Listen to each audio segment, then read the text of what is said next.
மனச போட்டு குழப்பிக்காத நீ போய் மனக்கெட்ட மைண்ட் இது நேத்து தானே படிச்சது ஏனது மறந்தது.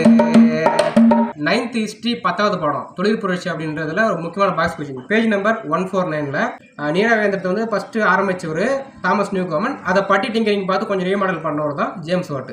6லேருந்து 12வது வரைக்கும் ஹிஸ்ட்ரி டெஸ்ட் பேட்ச் ஸ்டார்ட் பண்ணியிருக்கேன். எத்தனை கொஸ்டின் ஆன்சர்? 10,000க்கு மேற்பட்ட ஒன்லைனர் நோட்ஸ் வந்து உங்களுக்கு கொடுத்துருவேன். கொடுத்துட்டு அதுல இருந்து படிக்க வச்சு டெஸ்ட் வைப்பேன். யாருக்கு யூஸ் ஆகும்? TNPSC group 4 group 2 group 2A போலீஸ்ல பிசி அண்ட் எஸ்ஐக்கு யூஸ் ஆகும். ஃபீஸ் எவ்வளோ? இதோட ஃபீஸ் வெறும் 60 ரூபா மட்டும் தான். எப்படி ஜாயின் பண்றது? ஸ்கிரீன்ல ஒரு வாட்ஸ்அப் நம்பர் போட்டுருங்க பாத்தீங்களா, அந்த நம்பருக்கு நீங்க மெசேஜ் பண்ணீங்க அப்படின்னா